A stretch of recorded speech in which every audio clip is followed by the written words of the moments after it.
De minuit après l'incertain regard avec cette conversation. Autour de cette table, Jolande de Kerschmacher, vous êtes comédienne. Damien de Schriver, vous êtes comédien. Tous les deux, vous incarnez T.G. Stan, enfin en tout cas sur ce plateau ce soir. Et vous êtes au Théâtre de la Bastille pour une pièce signée par Gorky au début du siècle précédent, oui, du siècle passé. C'est de 1904, 1903, 1904. Ça s'appelle Les Estivants. Face à vous, Dame Felicity Lotte, cantatrice, soprane, la fille du régiment. C'est à l'opéra, c'est de Donizetti et c'est à l'opéra Bastille. Et puis à côté de vous, à votre gauche, il y a ce qu'on peut appeler un indigné. Alors aujourd'hui, le mot commence à être utilisé de manière pas forcément efficace. Indigné, vous êtes photographe. Michael de Wever-Plana, et depuis une petite douzaine d'années maintenant, vous parlez de la situation, enfin en tout cas, vous visuez la situation au Guatemala, où on massacre les Indiens, les Indiens mayas notamment, et là vous faites un travail sur Alma, qui est une jeune femme qui fait partie de ces gangs, finalement ces gangs qui pullulent au Guatemala et au Mexique voisin par exemple, et ces gangs dans lesquels des générations déboussolées, sans identité, trouvent une raison de vivre, si on peut estimer ça comme ça. T.G. Stan, c'est quoi? C'est du théâtre? C'est une façon de vivre aussi un peu. Hein. Ça devient notre vie personnelle. C'est presque 25 ans qu'on se connaît. Parfois, je vois ma compagnie plus que ma femme. De vivre, c'est un collectif. On travaille sans metteur en scène. 1989. Oui, à peu près. À Anvers. Antwerpen. Oui, Antwerpen. Nous sommes des Flamands. On connaît que 200 mots français. On va se débrouiller avec ça. Et normalement, on apprend le français par cœur, mais après, quand on doit expliquer le spectacle, on a moins de mots. Pourquoi il y a tout de suite une expression quand vous dites... quand vous parlez comme ça, c'est sans metteur en scène. Le théâtre sans metteur en scène, ça existe? Vous avez vu le spectacle? Oui. Ça existait? Oui, je pense, oui. C'est un sacré bordel. C'est un bordel. Passez-moi la trivialité de l'expression. Une kermesse, ça c'est le mot. C'est un très beau mot, oui. C'est un mot flamand et français. Là, on se trouve. Et c'est à l'origine, vous dites, pas de metteur en scène. Oui, chacun apporte sa vitalité, son exigence et... Mais on était 4 au conservatoire d'Anvers et on a commencé à travailler avec quelqu'un, un professeur, qui nous a en fait guidés de travailler en collectif, oui. Et ça veut dire qu'on fait des longues discussions. On ne fait pas des répétitions dans le sens conventionnel. Quand on a, par exemple, 8 semaines de répétition, on a 6 semaines autour de la table. Et ce sont les 2 dernières semaines qu'on rentre sur le plateau. Et ça se voit. Et qu'on commence... Mais donc, c'est vrai que la couturière n'est pas forcément gentille. Vous avez vu la couturière.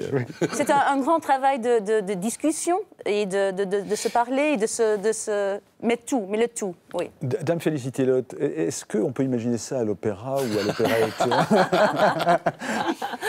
Non, je ne crois pas. Mais maintenant, on essaie vraiment de théâtre. C'est pas simple. Oui, c'est pas simplement la fille du régiment, se présenter. Oui, c'est vraiment un spectacle. Avec Dossé et vous, enfin, on est dans du théâtre. Quoi. Oui. Mais eux sont dans la. Alors. Heureusement qu'on chante pas. Oui. Mais ça beaucoup de danseurs. Non, on ne chante pas. Non. Mais ça peut venir. Non. On a essayé déjà. On essaie de danser, ça ne va pas non plus. Alors, 2 choses. Le respect du texte, vous prenez des grands textes, là on est sur Gorky. Le respect du texte et l'humour. Donc, on est dans le grand texte, mais vous y ajoutez quelque chose qui est de vous et qui fait rire, et qui fait rire du grand texte. Donc, quel est votre rapport au texte et quel est votre rapport à l'humour ? Oui, quand on lit le texte, moi, je vois déjà l'humour ou les possibilités où c'est... En fait, ça veut dire la mer, Gorky, en russe. On m'a raconté ça.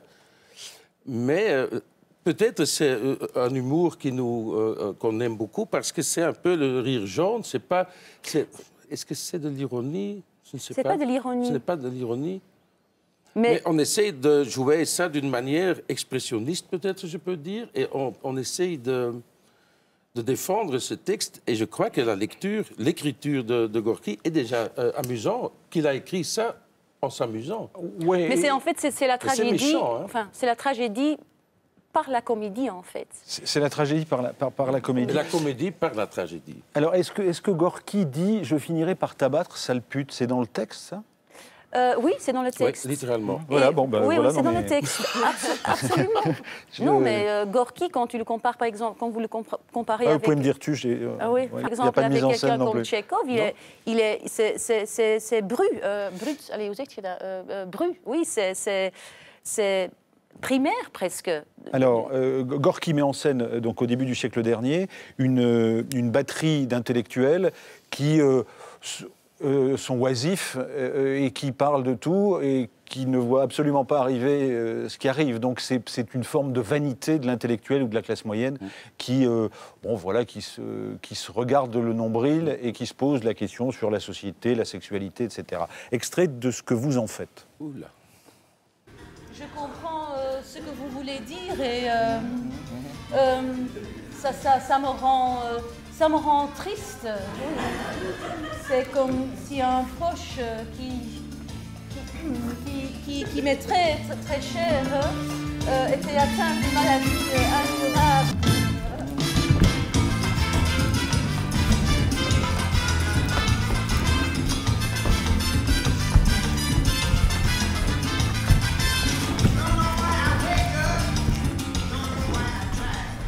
Je parle très ouvertement. Ah oui? Et peut-être ne me croirez-vous pas, mais quand je suis près de vous, j'aspire à être franc, à être un homme bon et intelligent. Oui. Quand je suis près de vous, j'ai le sentiment d'être au seuil d'un bonheur. Oui. D'un bonheur prodigieux. Merci, oui. Vous rayonnez d'une incroyable énergie qui attire les gens comme un aimant attire le fer. Et alors, il me vient soudain une pensée. J'ai le sentiment que si vous... Oui, si moi, si je crois, oui. Vous voulez que je vous le dise? Oui, oui. Vous voulez que je vous le dise? Non, j'ai... Vous n'allez pas vous moquer de moi? Non. Vous n'allez pas vous moquer de moi?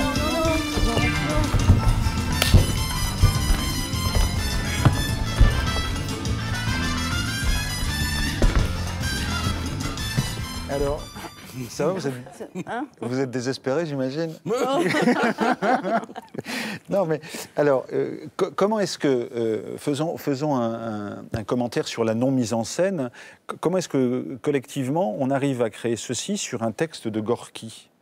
Qu'est-ce qui vous a amené à cet extrait où là, pour le coup, on est dans une forme de dérision? Moi, je l'avais lu il y a 2 ans, et pour moi, j'ai lu le texte et je disais, ça parle de nous. Ça parle de nous, ça parle de nous. C'est très contemporain. Mais oui, Mais oui. c'est vraiment... Moi, je suis devenu un bobo, déjà. Et quand je vois... Oui, ça se voit. Et ça parle de nous. Qu'est-ce qu'on fait avec notre engagement? Qu'est-ce qu'on fait? On peut voter, mais on est là, on est paresseux. De plus en plus, on a déjà de la chance qu'on peut monter des pièces qui donnent... Là, Gorky voulait quand même essayer de... faire une sorte de liaison entre les ouvriers et la soi-disant intelligentsia, ce que nous sommes, hein, les soi-disant, qui doivent prendre leurs responsabilités. Et là, je me demande souvent, est-ce que je prends suffisamment mes responsabilités? Oui. Le texte de Gorky est tout à fait contemporain. Deuxième extrait des Estivants par T.G. Stan. L'intelligentsia, mais ce n'est pas nous. Nous sommes autre chose. Nous sommes des vacanciers dans notre propre pays, des estivants. Fiévreusement à la recherche de petits lieux agréables dans la vie. Nous n'accomplissons rien et nous parlons énormément. Et tu en donnes la preuve probante en ce moment précis. Mais nos conversations débordent de mensonges. Pour nous cacher mutuellement notre dénuement spirituel, nous l'emballons dans des phrases superbes et dans un pitoyable savoir ivresque. Nous glosons sans fin sans rien connaître de la vie. Nous nous lamentons et nous plaignons avec une grande complaisance. Non, c'est injuste, Faria. Les lamentations humaines peuvent être très belles. Douter de la sincérité de ces complaintes est cruel. Mais assez, dit Jérémia! Non, il faut avoir le courage de se taire. Il faut passer sous silence tous les petits chagrins. Nous ne disons rien non plus quand nous sommes satisfaits de notre vie, non? Non, mais ça... Pourquoi vous vous taquinez comme ça sur le plateau? On vous a vu. Hein, pourquoi Il vous fait des Je ne reproches? sais pas, il faut lui demander. Oui. Je ne sais pas non plus. Ce n'est pas le metteur en scène qui l'a demandé. Non. Ah ouais. Non, mais je suis son mari quand même. Oui, non, mais bien Mais sûr.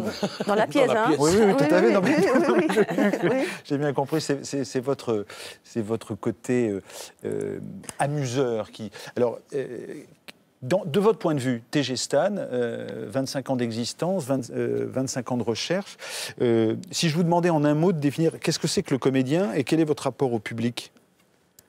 Parce que le comédien, vous en faites quelqu'un qui n'est pas dans l'illusion. On parlait d'illusion dans le travail il y a 2 secondes. Le rapport vers le public, c'est un rapport transparent. C'est direct. Pour nous... Oui. Il y a la complicité. On fait le spectacle ensemble. Avec vous. On se regarde, il n'y a pas de 4e mur. On montre nos erreurs, et on en fait beaucoup. Et vous partagez le hasard et les bons choix, les mauvais choix. Vous faites avec nous... Le spectacle, c'est votre imagination, et on donne des choses.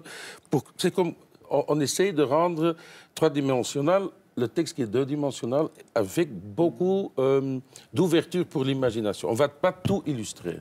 Je sais pas si c'est pertinent, mais je vais dire simplement une chose. Je suis allé vous voir, j'ai laissé tomber mon manteau. Et l'un d'entre vous est venu me le ramasser. Et j'ai trouvé que là, il y a quelque chose qui illustre ce que vous dites. Quelqu'un m'a ramassé mon manteau. Vous êtes galant. Donc je trouve ça... chapeau. Dites-moi la langue française. Parlez-moi de la langue française, puisque vous êtes flamand d'origine. Ce qui est très impressionnant, c'est que vous tournez dans toute l'Europe. Vous travaillez en anglais, vous travaillez en flamand, vous travaillez en français, en portugais peut-être aussi, puisque vous allez... Portugais pas, non. Mais vous allez au Portugal aussi travailler. C'est très impressionnant de vous entendre, pour les comédiens qui vous rejoignent de temps en temps, de les entendre parler phonétiquement en français. Comment est-ce que ça se négocie, toute cette affaire du changement de langue en permanence? Mais c'est un grand travail. C'était vraiment... Et pour le français, pour moi, personnellement, c'est une langue que vraiment à l'aise maintenant. Mais c'est un processus qui prend des années presque. Et maintenant, oui, il y a des gens maintenant qui l'ont fait pour la première fois. Mais c'est un grand travail et ça te libère aussi d'un côté. En jouant en français ou en jouant dans une autre langue. Ça, oui, c'est difficile à expliquer. On peut moins improviser, ça c'est sûr. Ça c'est sûr. Oui, parce qu'on n'a pas assez de mots, alors il faut dire ce qu'il y a écrit, et ça on a parfaitement appris par cœur. C'est dommage que je ne connaissais pas vos questions. Alors je pouvais apprendre mes réponses. Non mais on est dans une émission libre, a priori. Et c'est en direct.